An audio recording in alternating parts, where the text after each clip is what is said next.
오늘 교회를 가르치는 에베소서의 유비 그 두 번째 시간을 갖도록 할 텐데 우리 본문 말씀 먼저 읽도록 하겠습니다. 신약 성경 에베소서 2장 19절부터 22절 19절부터 22절 한 목소리로 읽도록 합니다. 함께 읽죠. 그러므로 이제부터 너희는 외인도 아니요 나그네도 아니요 오직 성도들과 동일한 시민이요 하나님의 권속이라. 너희는 사도들과 선지자들의 터 위에 세우심을 입은 자라. 그리스도 예수께서 친히 모퉁이 돌이 되셨느니라. 그의 안에서 건물마다 서로 연결하여 주 안에서 성전이 되어가고 너희도 성령 안에서 하나님이 거하실 처소가 되기 위하여 그리스도 예수 안에서 함께 지어져 가느니라. 아멘. 지금 몇 주 만에 에베소서 2장 19절 이하의 말씀을 대하시기 때문에 오늘 나눌 이야기가 어떤 맥락 가운데에서 진행되고 있는지 아마 잊으신 분들이 많을 것 같습니다. 그 에베소서는 교회를 가르치기 위해서 바울이 심혈을 기울여 잘 구성하여 기록한 말씀이라고 여러분들과 나누었죠. 그러니까 2장 이 하반절로 넘어가면서 바울은 이제 구체적으로 교회가 무엇인지를 설명하기를 시작합니다. 그러니까 1장과 2장에서 교회로 부르신 성도의 영광, 그 특별함, 그 자격을 얻었다는 것의 가치가 무엇인지를 바울이 반복해서 설명했다면 그러한 자들로 구성된 하나님의 새로운 사회, 이 하나님의 새로운 사회라고 하는 표현은 교회 선생님 중에서 존 스토트라고 하는 선생님이 계시는데 그 존 스토트라고 하는 선생님께서 교회를 일컬으면서 붙였던 별명입니다. 제가 이제 그것을 그대로 사용해서 여러분들과 나누게 되는데 하나님께서 교회라고 하는 공동체를 이 땅에 출현시키셨는데 그 교회라고 하는 공동체가 어떻게 이루어졌는지, 그 구성원들은 누구인지, 그 구성원들이 하나님께로부터 부름받았다는 뜻은 무엇인지, 그 영광은 어떤 면에서 우리에게 찬란히 빛나고 있는지 등등등의 내용을 전반부에서 가르쳤다면 이제 2장 후반부에서는 그러한 사람들로 구성된 교회란 바로 이것입니다 하고 설명하기 시작하는 거예요. 교회란 이렇습니다. 교회는 이것입니다 라고 설명할 때에 세 가지 유비의 방법을 씁니다. 우리가 통칭 비유라고도 하고 유비라고도 하는데 비슷한 말 같지만 다른 말이죠. 제가 교환을 쓸 때도 유비라고 표현을 할 때가 있고 비유라고 표현할 때가 있는데 유비라고 하면 어떤 것을 유비라고 하냐면 어떤 두 가지를 놓고 볼 때 그 두 가지 중에 한 가지가 본질적인 요소고 이 본질적인 것을 설명하기 위하여 다른 하나를 동원을 하게 되는데 왜 다른 하나를 동원하게 되냐면 이 둘을 살펴보았더니 동일성과 동질성이 발견될 때 그러니까 A라고 하는 것을 가르치고 싶은데 이 A라고 하는 것을 어떻게 잘 가르칠까라고 생각했더니 B라고 하는 것을 살폈더니 A라고 하는 것을 가르치기 위하여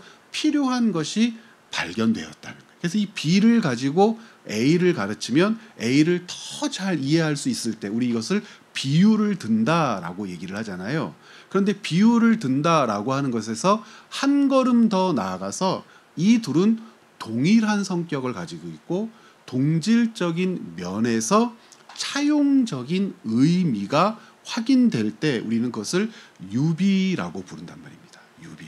그러니까 이 유비라고 하는 개념이 사용될 때는 어떤 맥락에서 받아들일 수 있냐면 교회입니다. 교회란 이것입니다. 라고 할 때 이 교회라고 하는 본질적인 요소를 받아들이는 데 있어서 바울이 사용하고 있는 이 비유적 요소들을 통하여 동일한 것, 동질적인 것들을 낚아챌 수 있다는 거죠. 바울은 첫 번째로 교회를 설명하기 위해서 무엇을 유비로 사용했냐면 시민이라고 하는 개념을 사용했죠. 우리는 하나님 나라의 시민이야.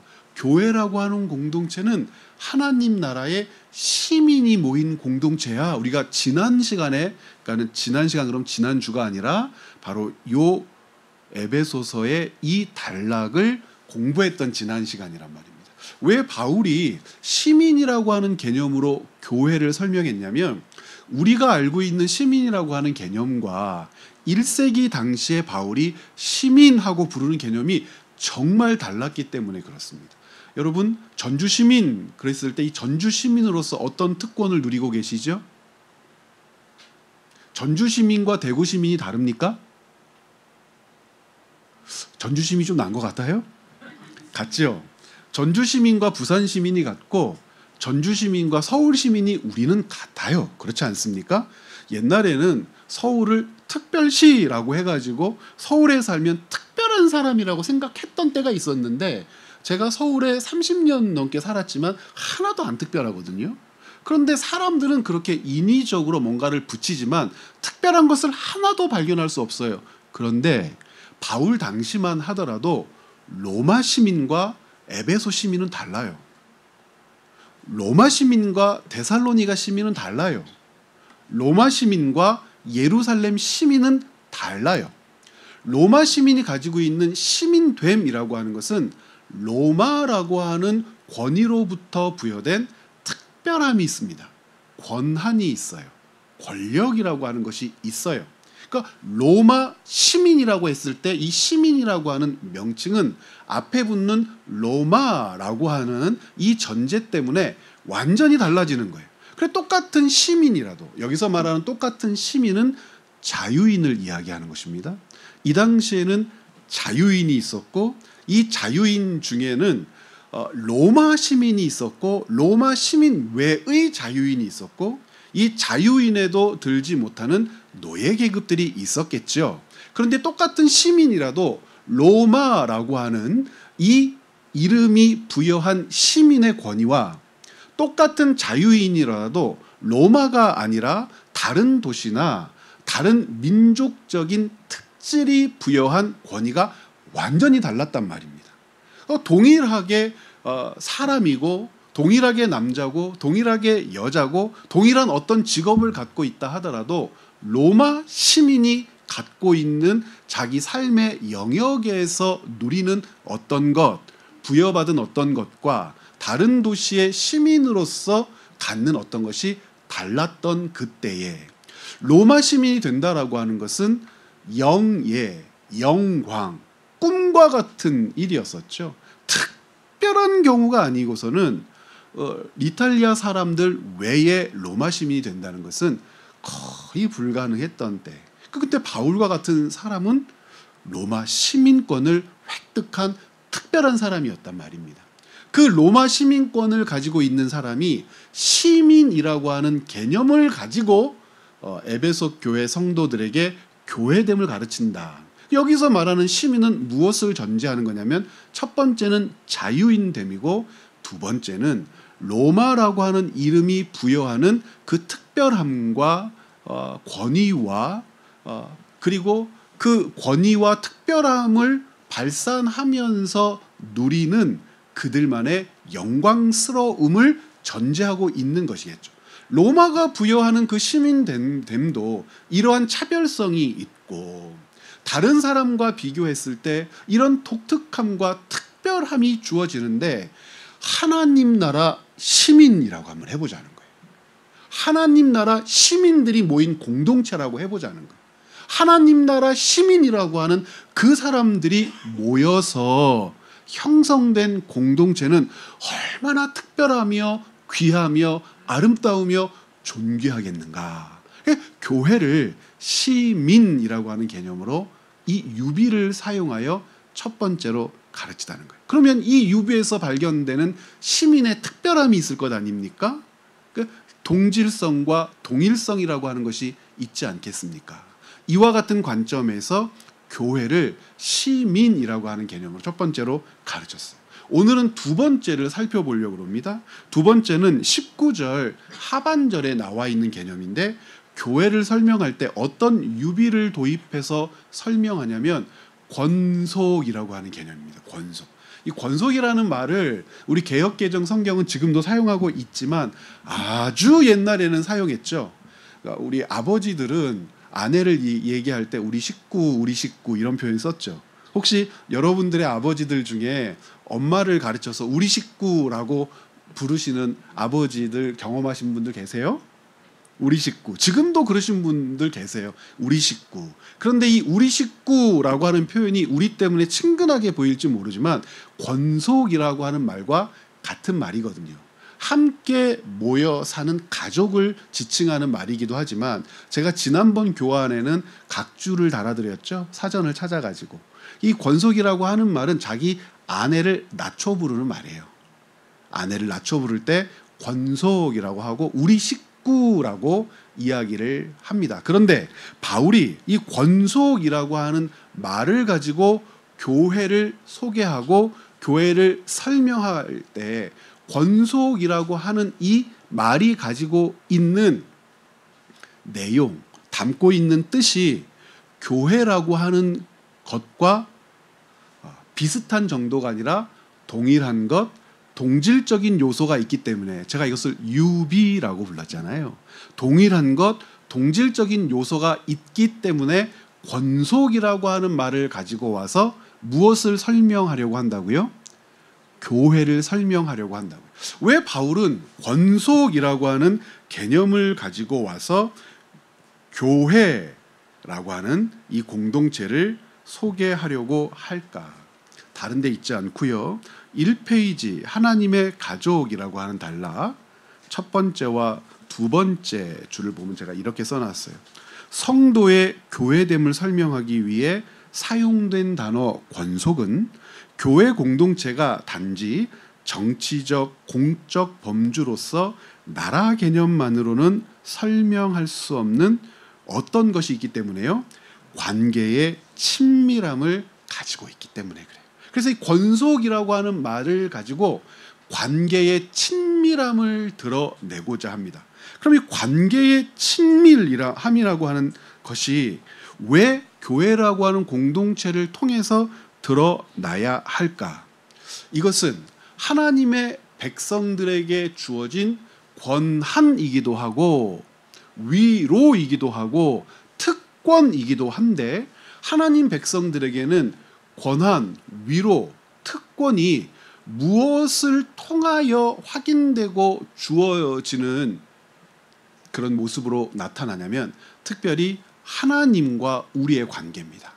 하나님과 우리의 관계에서 하나님이 우리를 어떻게 여기시느냐를 알기 때문에 교회 공동체를 가르쳐서 권속이라고 하는 거예요. 이 권속이라고 하는 표현은 정확하게 얘기한다면 하나님께서 교회를 그렇게 부르신다는 거예요.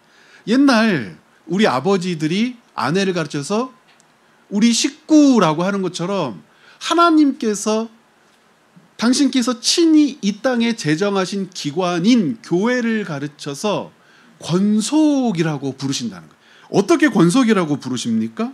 에베소서 1장 5절부터 6절 말씀을 같이 한번 읽어보죠. 함께 읽어봐요.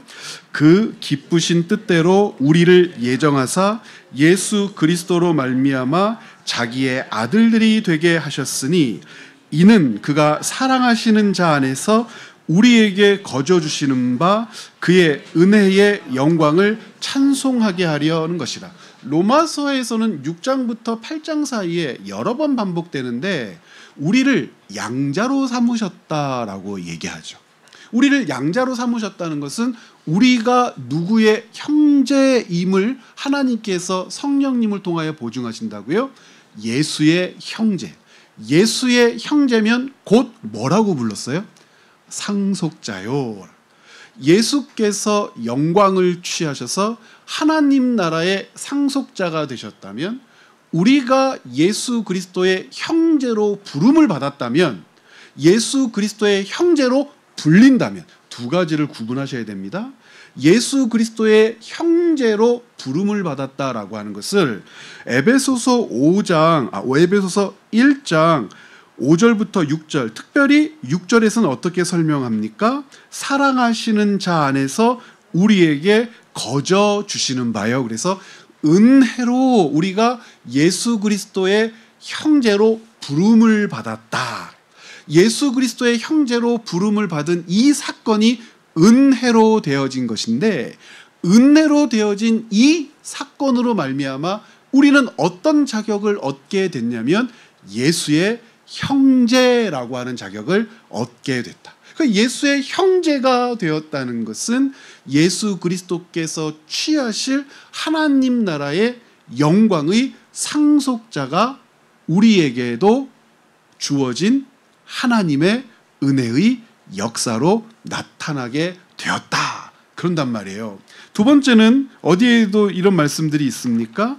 에베소 3장에도 다시 이렇게 얘기하는데요. 3장 14절부터 15절 말씀 우리 같이 한번 읽어보겠습니다. 이러므로 내가 하늘과 땅에 있는 각 족속에게 이름을 주신 아버지 앞에 무릎을 꿇고 비노니, 이건 4장 6절이라 함께 읽으면서 이해를 해야 되는데요. 에베소 4장 6절입니다. 하나님도 한 분이시니 곧 만유의 아버지시라. 만유 위에 계시고 만유를 통일하시고 만유 가운데 계시도다. 자, 정리하면 이렇습니다. 하나님께서 왜 교회를 권속이라고 부르시며 우리로 하여금 권속이라고 하는 개념을 붙들어 교회됨을 이루어가라고 명령하실까? 우리가 예수의 형제 되었기 때문이고, 예수께서 하나님을 아버지라 부르시는 것처럼 우리가 예수의 형제로 부름을 받았기 때문에 우리도 하나님을 누구라고 부를 자격이 주어졌어요. 아버지라고 부를 자격이 주어졌어요. 그런데 이 에베소서의 흐름의 핵심은, 우리가 하나님을 아버지라고 부르게 되었다는 것이 핵심이 아니에요. 이게 참 놀라운 어떤 바울의 논지인데, 여러분 뭐가 더 클 것 같습니까? 우리가 하나님을 아버지라고 부르는 사건이 더 클 것 같습니까? 아니면 우리가 예수의 형제 되었다는 사실이 더 클 것 같습니까? 우리가 알고 있는 상식의 범주 안에서 우리가 하나님을 아버지라고 부르는 것이 더 크고 놀라울 것 같은데, 바울은 그것을 강조하지 않고 오히려 하나님을 아버지라고 부른다는 것이 우리에게 미친 영향력이 무엇인지를 가르치려고 한다는 거예요. 무슨 뜻이냐면, 한 사람 한 사람에게 주어진 예수의 형제됨이라고 하는 권한이라고 하는 것은 은혜로 주어졌죠. 예수 그리스도로 말미암아 하나님이 우리를 예수의 형제로 값없이 불러주셨죠. 그래서 우리는 예수의 형제로 부름받아 하나님을 아버지라 부르게 되었죠. 그러면 누가 하나님을 아버지라고 부르게 되었는지 둘러봐야 되겠죠. 바울의 논지대로라면 누가 하나님을 아버지라 부르게 되었어요? 유대인도, 헬라인도, 이방인도, 할례자도, 무할례자도 모두 예수의 형제가 되어 하나님을 아버지라 부르게 되었어요. 그러면 예수의 형제가 되어 하나님을 아버지라 부르게 된 유대인과 이방인은 어떤 관계가 되는 거죠? 권속이 되는 거예요. 가족이 되는 거예요. 이 이방인과 유대인은, 이방인과 유대인 사이에 있었던 뭐가 헐어졌다고 그랬습니까? 담이 다 헐어지고 그 모든 막혔던 것들을 폐하여 버리시고 하나로 만드셨다고 우리가 지난번에 에베소서를 읽으면서 2장 1절부터 읽으면서 여러 번 확인했잖아요. 그런데 그것이 구체적으로 무엇을 위한 헐어버림이냐, 무엇을 위한 막힌 담을 부셔버리심이냐, 바로 유대인과 이방인, 원수와 같던 자들, 절대 형제로 불리울 수 없는 자들이 예수 그리스도를 통하여 형제가 되었다. 예수의 형제가 되었더니 예수가 하나님을 아버지라 부르는 것처럼 예수의 형제가 된 이방인이 하나님을 아버지라 부르고 유대인이 하나님을 아버지라고 불렀을 때, 아버지 하나님은 유대인과 이방인과 예수를 하나로 묶어 뭐라고 하신다고요? 가족이라고 말씀해 주신다는 겁니다. 그래서 이 페이지에 보면 본문에서 4장 6절 밑에 줄 찾으셨습니까? 바울의 주된 관심은 하나님의 아버지 되심, 이 굉장히 중요한 일이지만 교회를 가르치는 데 있어서 바울의 주된 관심은 하나님의 아버지 되심 자체를 설명하려는 것이 아니라 하나님이 아버지 되셨다는 것이 유대인과 이방인에게, 주인과 종에게, 남자와 여자에게, 높은 자와 낮은 자에게, 부자와 가난한 자에게 어떤 역사를 일으켰는지를 보라는 거예요. 유대인과 이방인 사이에 존재했던 무엇이 제거돼 버린 겁니까? 인종적, 민족적 장벽이 제거돼 버린 거예요. 하나님이 우리의 누가 되셨을 때요? 아버지가 되셨을 때. 이것을 생각해야 교회를 이해할 수 있어요. 무슨 뜻이냐면 내가 하나님을 아버지라고 부른다면 내 형제도 하나님을 누구라고 불러요? 아버지라고 불러요. 그러면 하나님께서 아버지라고 부르는 나와 내 형제를 바라보시며 뭐라고 하시겠냐는 거예요. 내가 너의 아버지 되면 좀 고급지고 내가 쟤의 아버지 되면 좀 후졌다 이렇게 말씀하실까요?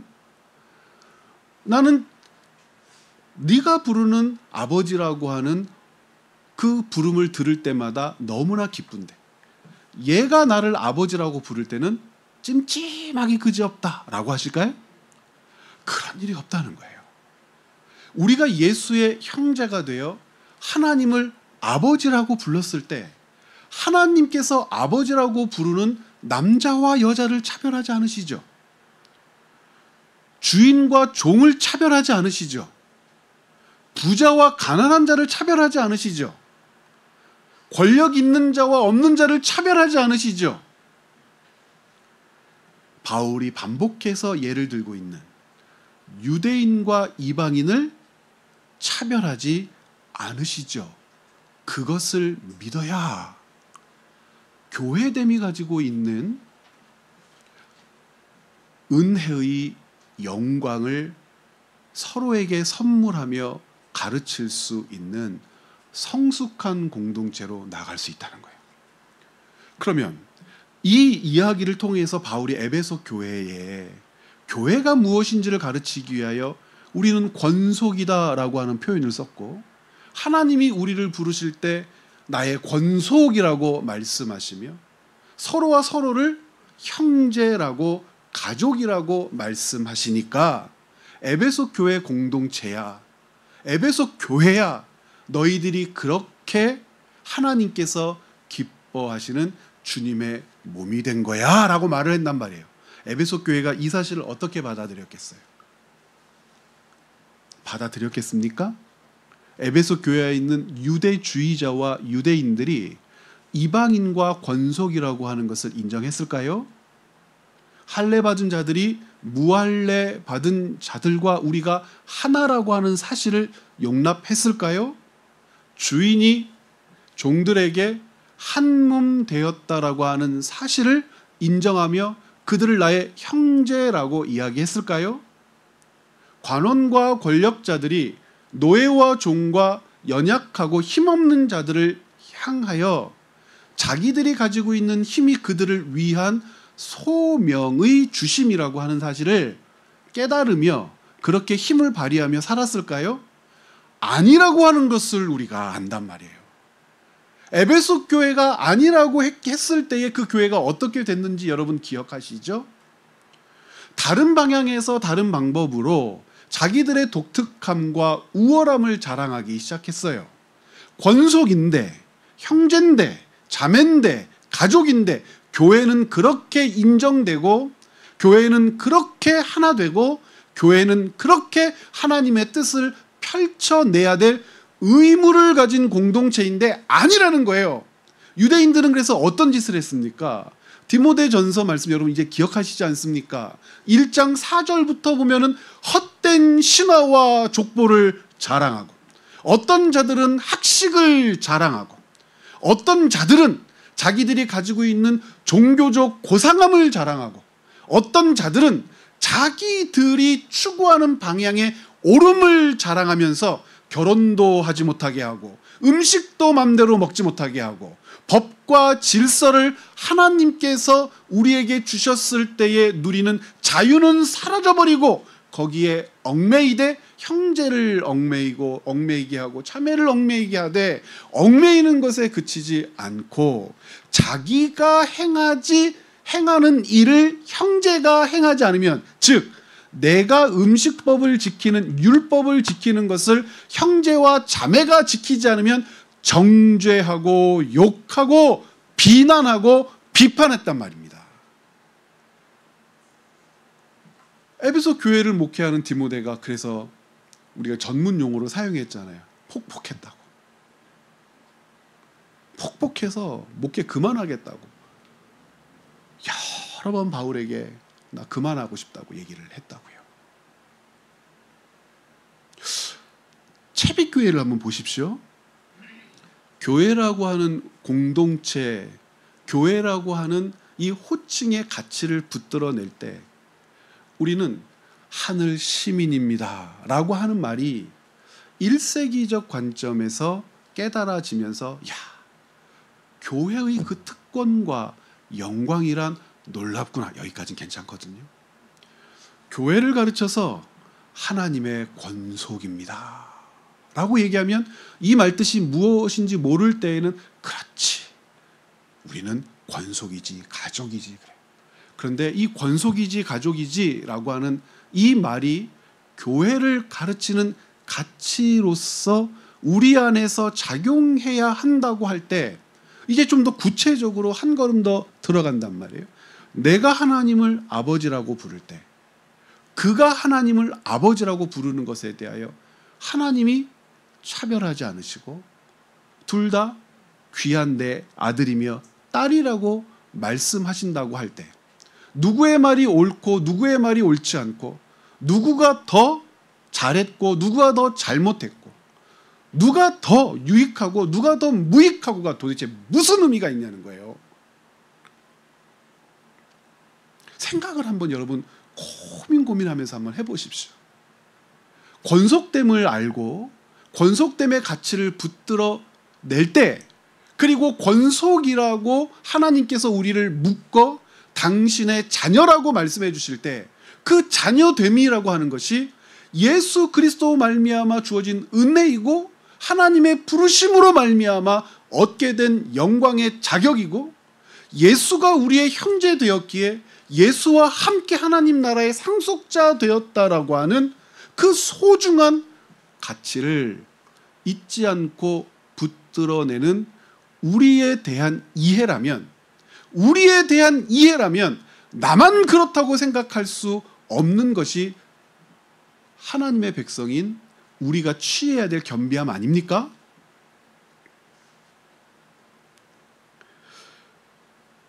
그로 인해서 두 번째 줄 보시겠어요? 그로 인해 이들이 동일한 가족 구성원, 곧 형제 자매가 되었다는 사실을 바울은 에베소 교회에게 바라보라고 얘기하며, 하나님께서 세우신 기관인 교회가 무엇인지를 설명하죠. 그래서 실제로 신약 성경에서 형제, 이 아델포스라고 하는 단어거든요. 형제, 남자만을 가르치는 게 아니에요. 형제라는 표현은 그리스도인을 지칭하는 데 가장 자주 사용되는 용어죠. 성경에서 형제, 실제로 내 형제라고 하는 표현이요. 이는 단순한 호칭을 넘어서서 공동체 내의 상호 애정과 보살핌, 후원을 내포한 깊은 유대 관계를 의미하는 단어입니다. 이러한 맥락에서 형제사랑, 이 형제사랑이라고 하는 단어가 되게 재밌어요. 여러분, 필라델피아라고 하는 단어입니다. 그 미국 도시 필라델피아 아시죠? 그 필라델피아입니다. 근데 이 필라델피아가 1776년인가요? 이 날짜가 정확한지 모르겠는데 1776년에 미국의 독립선언서를 반포했어요. 그리고 미국의 연방헌법을 처음으로 공표하고 받아들인 도시입니다. 필라델피아라고 하는 것이. 그러면서 노예제도 폐지에 앞장서고, 거기에 이제 퀘이커 교도라고 하는 사람들이 유럽으로부터 이주해서 거기에 정착할 수 있었던 이유가 되기도 하고, 퀘이커 교도는 뭐 우리가 꽤 고민해야 할 그런 분들이지만 아무튼 그 순수함으로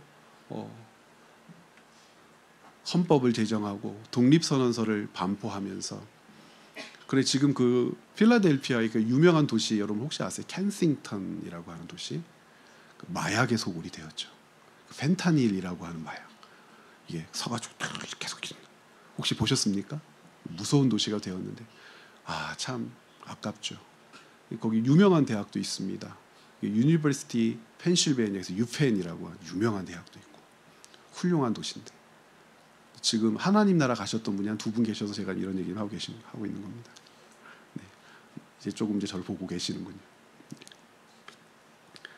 이 필라델피아라고 하는 말 자체가 무슨 뜻이냐면, 이게 앞에가 필라델피아, 필로스하고 조금 전에 얘기했던 아델포스의 합성어예요. 그래서 필라델피아 그러면 형제 사랑, 하나님께서 이 땅에 세우신 거룩한 공동체를 부르는 애칭이란 말입니다.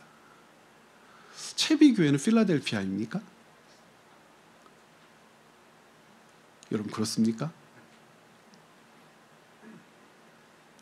제가 폭폭할 때가 있어요. 자주 있어요, 자주. 교회 공동체의 본질을 설명하는 이 2번째 요소를 여러분 주목하셔야 해요. 우리는 하나님 나라의 시민입니다. 교회를 가르치는 이 시민됨을 바라보고 품는 데는 어려움을 겪지 않는데, 우리는 하나님 백성입니다 라고 하는 데까지는 괜찮은데, 우리는 권속입니다. 우리는 형제입니다. 우리는 가족입니다. 그런데 어떻게 형제, 어떻게 가족이 되었느냐? 하나님께서 우리 한 사람 한 사람을 양자 삼아 주셨기 때문입니다. 양자가 하나님의 상속자가 되었다라고 하는 것은 기적이고 신비이죠. 그러면 서로가 서로에게 어떤 존재들이 되어야 합니까? 조금 전에 함께 읽었던 것처럼 단순한 호칭을 넘어 공동체 내 상호, 애정, 보살핌, 후원, 깊은 유대 관계, 이렇게 형제 사랑을 서로에게 보여주고 설명할 때 이 땅에 세우신 하나님 나라의 거룩한 기관인 교회를 통해서 하나님이 무엇을 하시려고 하시는가 질문하고 답변을 얻을 수 있어요. 교회 그리고 가정을 가르쳐서 하나님이 직접 세우신 기관이라고 하는데, 가정이라고 하는 기관을 하나님이 왜 세우셨을까? 남편은 아내에게, 아내는 남편에게, 부모는 자녀에게 하나님의 나라를 선물하도록 세우신 기관이죠. 하나님의 나라의 아직 아닌, 아직 완성되지 않은 그 나라를 바라보며 이 땅에서 하나님의 백성으로 살아가는 고단함이 있을 것인데, 그 고단함 중에도 소망을 잃지 않을 수 있는 이유는 아내가 보여주고 아내가 선물하는 하나님 나라 때문이고, 남편이 보여주고 선물하는 하나님 나라 때문이고, 아버지와 어머니가 자녀에게 보여주는 하나님 나라, 그 선물 때문에 이 땅에 있는 그리스도인들은 소망의 빛을 바라보며 하나님의 백성으로 살아갈 수 있단 말이죠. 교회는요, 바로 그 하나님의 나라를 증시해야 할 공동체로 세우셨단 말입니다. 하나님 나라를 증시한다고 할 때 첫 번째 대상에 주목해야 되는데, 우리는 언제나 두 번째 대상에만 주목하는 습관이 있어요. 첫 번째 대상은 누굴까요? 가정에서 남편의 대상이 아내이고, 아내의 대상이 남편이고, 부모의 대상이 자녀이고, 자녀의 대상이 부모이듯이 교회 공동체에서 하나님의 나라를 증시해야 할 대상은, 하나님의 나라는 분명히 있습니다. 하나님의 나라는 이렇습니다. 하나님의 나라는 이라고 이야기하며 증시 공동체로 살아가며 대상을 삼을 첫 번째 사람은 형제예요. 그리고 그 증시의 대상을 향하여 형제와 함께 손을 잡고 나아가는 겁니다. 선교적 공동체로 살아가는 것이죠. 교회 안에서 이 형제됨을 잇는다면, 우리의 가족됨을 부인한다면, 여러분들은 이 땅에 세우신 하나님의 거룩한 공동체인 교회를 누리지 못하시는 겁니다. 하나님께서 기뻐하시는 뜻대로 교회를 세워가지도 못하고 있는 것입니다. 채비교회라고 하는 이 교회는 여러분 한 사람 한 사람을 일컫는 거룩한 호칭 아닙니까? 여러분이 교회 아닙니까? 우리를 가르쳐서 성경은 교회라고 얘기하죠. 첫 번째 요소를 알아요? 우리는 하나님 나라의 시민이기 때문에 우리가 교회임을 믿습니다. 그런데 두 번째도 고백해 내셔야 돼요. 나와 그가 형제이며 자매이며 권속이기 때문에. 누구로 말미암아 하나님을 아버지라 부를 수 있게 되었어요? 예수로 말미암아 하나님을 아버지라 부를 수 있게 되었기 때문에. 예수가 없으면 우리는 어떤 사람은 유대인처럼, 어떤 사람은 이방인처럼, 어떤 사람은 주인처럼, 어떤 사람은 노예처럼, 어떤 사람은 유명한 사람처럼, 어떤 사람은 무명한 사람처럼 갈려서 서로의 이익을 위하여 탐욕을 기승하여 부리다가 자기만을 위하여 살아가는 사단의 하수인 그 이상 이하도 아닌 존재가 되어버렸을 거예요. 그러나 예수 그리스도로 말미암아 우리는 하나님을 아버지라 부르게 된 이 땅의 권속이란 말입니다. 형제란 말입니다. 서로를 애정하셔야 돼요. 보살피셔야 돼요. 섬기셔야 돼요. 높이셔야 돼요. 그리고 두 가지를 제거하셔야 돼요. 형제와 형제에 대하여 분노하시면 안 됩니다. 형제와 형제에 대하여 교회 공동체 안에서 분노하는 일처럼 악한 것이 없어요. 분노할 일이 없어야 해요. 왜냐하면 우리는 형제니까. 하나님을 아버지라고 부르는 형제이니까. 어떻게 우리가 분노할 수 있겠어요? 분노한다라고 하는 것은 어떤 일이 벌어지고 있다는 거죠? 서로가 서로를 내 권속으로 인정하지 않는다는 거죠. 그 지점이 어딘지도 그래서 두 번째 살피셔야 해요. 하나님의 기쁨이 되기 위하여, 하나님께서 우리에게 맡겨주신 일들을 더 잘하기 위하여 그런 일이 일어날 수 있겠습니까? 절대로 없죠. 그래, 이러한 맥락에서 이 필라델피아 형제 사랑을 서로에게 확인시켜주는 여러분들 되시기를 간곡히 부탁드립니다. 이것이 곧 교회죠. 그래서 형제 사랑은 하나님의 새로운 사회, 곧 교회 공동체의 본질적이고 핵심적인 특징이라고 강조합니다. 그래서 이 두 가지 개념, 앞에서 살펴본 하나님 나라의 시민됨, 그리고 오늘 우리가 살펴본 하나님의 가족됨은, 이 둘은 함께 바울의 공동체 이해를 구성하는 중요한 요소로 교회의 관계적 깊이가 어디까지 깊어져야 하는지를 우리에게 잘 가르쳐 준다고 할 수 있겠습니다. 에베소 교회도 못했는데 채빗교회가 어떻게 해요? 라고 생각하실 수 있겠죠. 지상의 교회는 아마 하나님께서 가르쳐 주신 교회의 본질적 가치를 이루지 못할 거예요. 그러면 포기합니까? 그러면 포기해야 해요? 아니죠. 저부터도 그렇고 우리 교육자들도 그렇고 그리고 여러분도 그렇고 계속해서 부여잡고 싸우고 씨름하고 그러다 또 실수하면 하나님 앞에 회개하고 다시 돌이키고 다시 부여잡고 우리 안에 교회를 이루고자 하는 거룩한 마음이 있음을 또 확인하고 서로를 격려하고 서로를 위로하고 그렇게 교회가 무엇인지를 서로에게 가르치고 설명해주고 보여주는 여러분들 되시기를 부탁드리겠습니다. 예. 다음 주간 지나고 그 다음 주에 하나님의 성전됨이라고 하는 개념으로 교회를 어떻게 가르치시는지 바울이 사용하고 있는 이 비유들을 통하여 유비적 요소를 확인하는 시간 갖도록 하겠습니다. 제가 기도하고 예수님께서 가르쳐 주신 기도로 오늘 시간을 마치겠습니다.